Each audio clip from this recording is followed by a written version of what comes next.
Let's talk to KC Joyner about that and some other things about this. And he's got a lot of interesting metrics for people out there on Nick Foles and Tom Brady, which we'll dive into throughout this conversation. But KC, a lot of times this year the Eagles have played against teams that were deemed to have really good defenses. Minnesota, Denver at the time, San Diego, Carolina. A lot of these teams were known for defenses.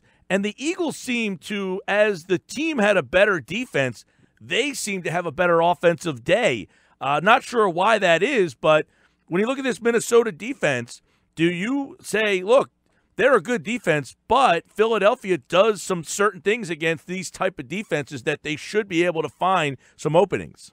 Philadelphia has a type of offensive line, or offensive blocking, while I like to call it, because I include the tight ends and fullbacks and wide receivers when they block. They've got the kind of offensive blocking wall that can dominate a game, sort of like what Dallas does. I mean, now if Philadelphia doesn't take the same approach to the way the Cowboys do, they like to do more things offensively, whereas Dallas is kind of more basic, but they can control the game in the same manner. And when I look at the matchup against New England, I look at New England's front seven, and only 6 teams allowed more games with 100 more yards rushing. So this is not a great rush defense. They finished 30th in my good blocking rate metric, which is measures how often an offense gets its ball carriers, quality run blocking. So I expect the Eagles to be able to run the ball early and often against New England, unless New England brings up the safeties, which there are metrics that point out that they ought not to do that. So if you're Philadelphia and you walk in with a game plan, is it to feature the run? Is that something that you think is the top priority or should be the top priority against New England? Yeah, I really want to make New England concerned about the ground game. I want to get them. That's the great thing about the Eagles' backfield too, especially when State of the Jai. They got backs that could do so many things. You want to run speed plays to the outside. You want to run stretches and things. You want to run those types of plays. You can do it. You want to run slants. You can do cutbacks. You've got backs that can do that. You want to run traps. The Jai is terrific at running traps. You want to just run straight power, run some counters, run some ISOs.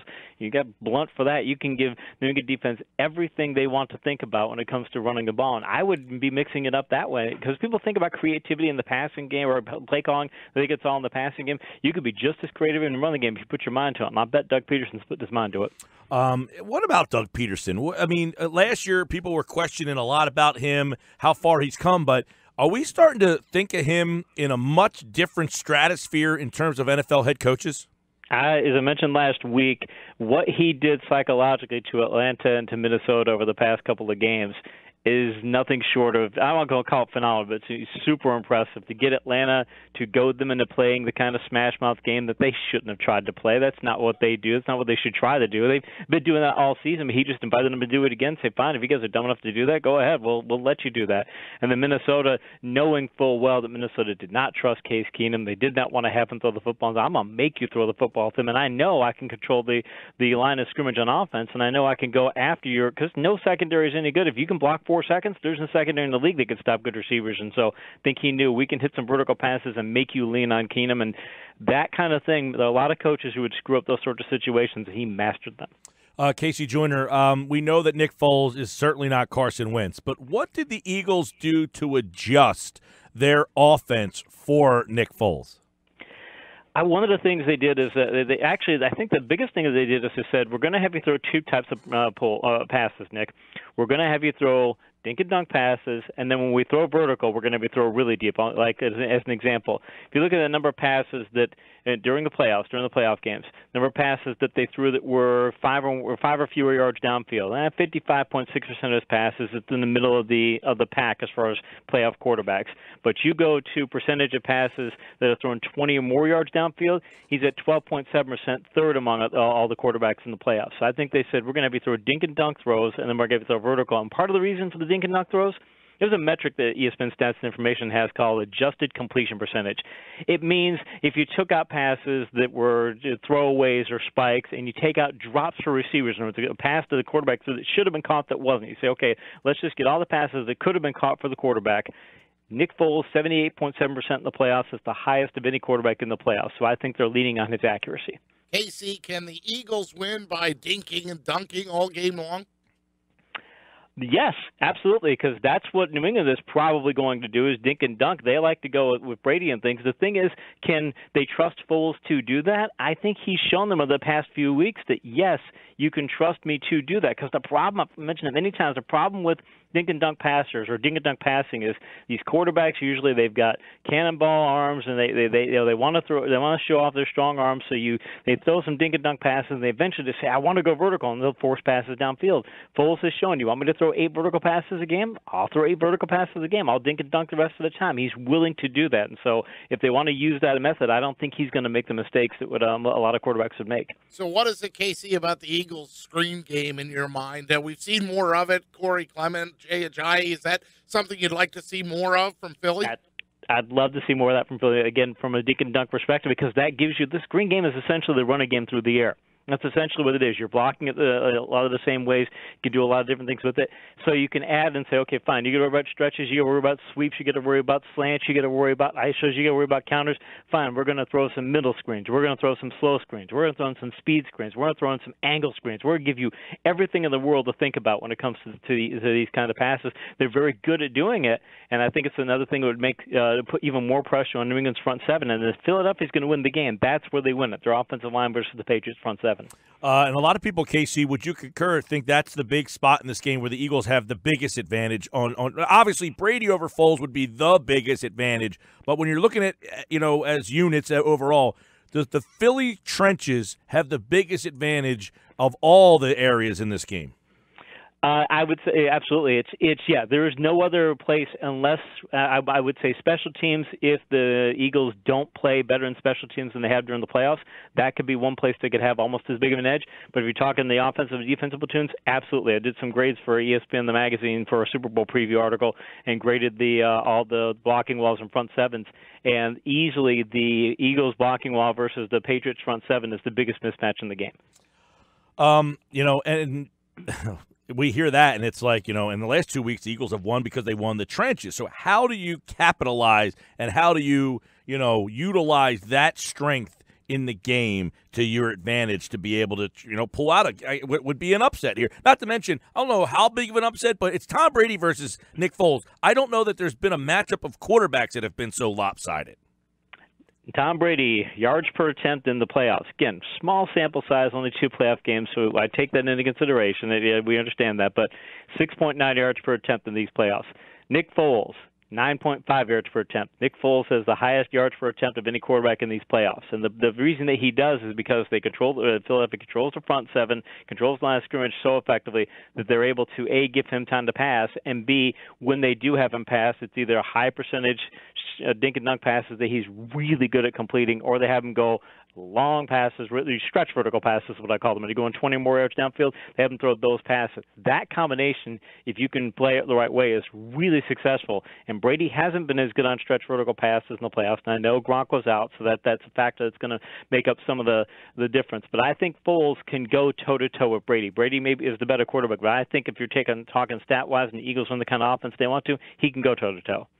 You had looked at the metrics of Foles against Brady here. What are some of the things? You just mentioned a couple of numbers here, but what are some interesting Foles versus Brady numbers that the listener should be aware of entering this week? I'll give one is a metric I have called bad decision rate. It measures how often a quarterback makes a mental error that leads to a turnover opportunity for the other team. Brady's he's a phenom in this metric. I mean, you almost want to name it the Brady metric because he's so good at it. If you can get to 1% or lower, in other words, 1 out of 100 passes where you're making some kind of a mental error like that, if you can get to that level, you're usually going to be top 5 in the league. And if you can get below that, you can get like the 0.5%, you're going to be at the top of the league. Brady, year after year, is at that level. Foles, in his 2013 season, he led the league in bad decision rate, and he's been very good in that metric at other times, and he's been very good at it during these playoffs. So I think he's the sort of guy who can say, I can match up with you on dink and dunk throws and play that sort of game and not make mistakes of that nature. I think that's one of the big ones. And I also mentioned that an off-target passes in these playoffs, off-target percentage, which is how often you're throwing a pass that is off-target for the throw.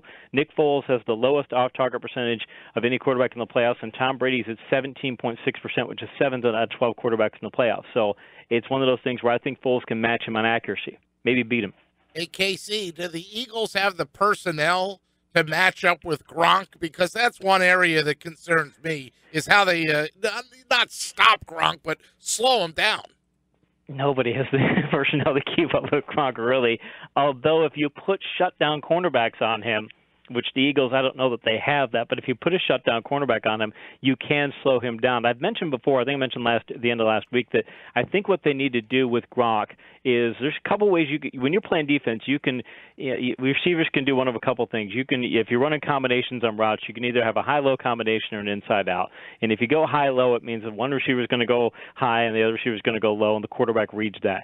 If you've got Gronk going high-low, just play him high the whole time and say, we're going to take away that. If you want to go inside-out, you want to have him run digs, you want to have him run deep outs and things, you want to have him do that, go ahead and give him that and say, we'll let you have some of those, or we'll make that easier for you. But we're going to do high-low on you. We're going to make sure we play high, and we're going to make sure that you're always throwing into coverage, because if Brady sees somebody covered like that, he may put passes up there, but if he does that, the Eagles secondary is really ball hawkish. So if I'm them, I just try and take ways of saying, I'm not going to give you the stretch vertical passes of Gronk, beat me on vertical passes. And what about the Patriots running backs? Because they worry me too, Casey, especially against the Eagles linebackers. You look at McKinnon in the NFC Championship game, 11 catches for 86 yards against that Eagles team.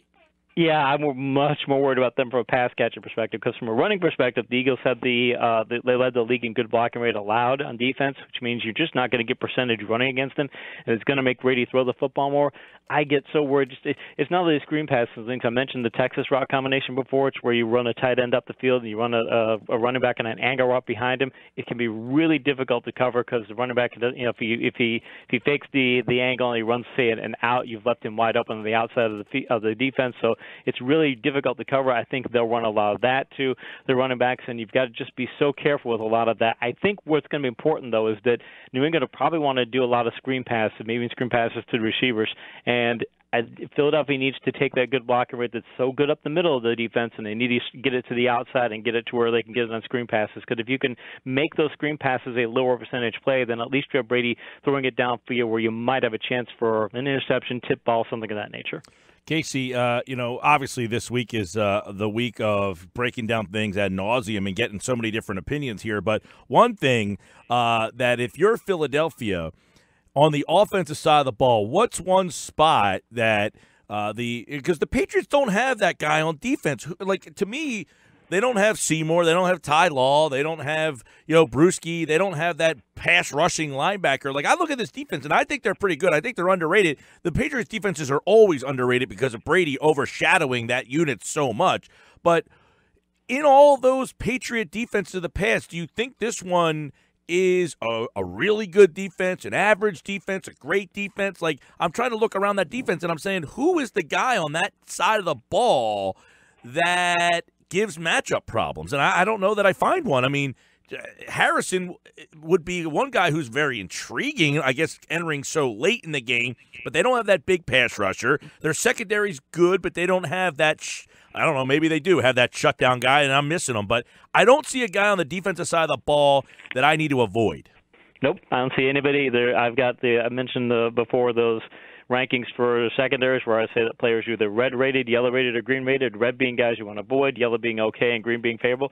Patriots they don't have any red-rated players, they're pretty much yellow-rated players across the board. And that's good. There's nothing wrong with that. You can win and get to Super Bowls with that type of defense as long as you don't have a big weakness. But the thing about the Patriots is their front seven, I mentioned they were 30th in good blocking rate allowed, so you can run against them. They graded out as an F in run defense in my divisional rankings for the playoff teams. I mean, they're just really not that good.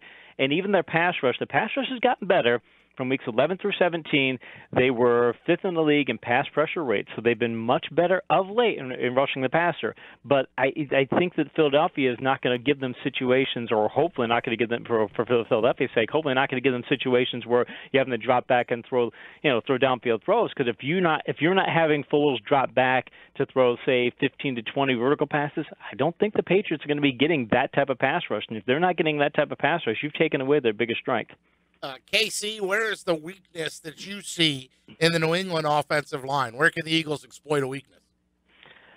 That's tough because really they rank as an A- on both sides of the ball. They rank an A- in pass blocking, A- in run blocking. I think if you tried to go a vertical passing, I think is what you need to have Brady do. But the thing is they're very careful about when they throw vertical passes. They're not going to leave Brady in a situation where you have him say passing, in situations where he's not going to have limited protection. They're always going to have him with a lot of protection and things. So I think that's going to be one of the situations. The thing is, though, what I want to be, and I don't think the Eagles will do this, but the Patriots have only been blitzed 15.8% of the time against them during the playoffs. That's 9th out of 12 in playoff teams. So teams are not trying to blitz them. I'd be curious to see if Philadelphia might try and mix it up a little bit and say, you guys don't think we're going to rush, and you haven't seen a lot of pass rushing, a lot of blitzing, and maybe throw in some blitz mixers, because I think that might be a place where New England, if they get overconfident about Philadelphia not blitzing, I think that's a place for Philadelphia to get a surprise. You get the idea that the Eagles might go more man coverage than zone, trying to face off against Brady? I probably would. Yeah, I would think that'd be the case because they've got the type of front wall to get a very good pass rush. You look at the pass pressure rate numbers, and they're very good. So I would think that'd be a place they could do. When you run man coverage, though, you just run into a situation where you're allowing bigger plays and things. But I think also if they run man coverage, how does that affect their run defense? Because I think they think they're going to win the battle of the front seven, and they probably will. One of Philadelphia's big weaknesses is when you do get running plays against them, when you do get good blocking against them, they're in the bottom 5 in the league in good blocking yards per attempt. And I think New England is going to say, fine, we're going to get into situations where if you want to sit back in man coverage and turn your back on the quarterback and things, we'll run draws and things of that nature because your team isn't that good necessarily at structured defense. So we're going to test that too. So if I'm Philadelphia, I'm a little worried about whether or not they're going to try and get some big gains on the ground. The Patriots have had a ton of success. Where would you just kind of overview, put this particular Patriots team next to some of the recent ones that made the Super Bowl? I would think offensively they're very good, but I mean this defense is. I just look at this defense and go, wow, this might be the worst Patriots defense in their Super Bowl era. It's that bad because they're so good on offense, and that's one of their big pluses is they're so good on offense. And then I mentioned last week that on defense or on special teams, they rank second in the league in special teams expected points added. They're very good at adding points to the special teams, and so those are their strengths, and those have been masking the weaknesses of this defense. And that's and that's the situation. So I think this could be, even if they win, I might say, Maybe better than the 2001 team. I'll caveat that because that team wasn't that good. But beyond the 2001 team, if you start getting to where it's the 2003 team and such, from then on, I think of the Super Bowl teams, this might be the weakest Patriots team. All right, that game, of course, is coming up on Sunday. You can listen to the coverage right here on 97.3 ESPN all week long, and we will be live in Minnesota starting Thursday right here on the Sports Bash. We'll get Casey's breakdown of the game on Friday, and, of course, all of the coverage on 97.3 ESPN.com. Thanks, pal. Appreciate it, guys.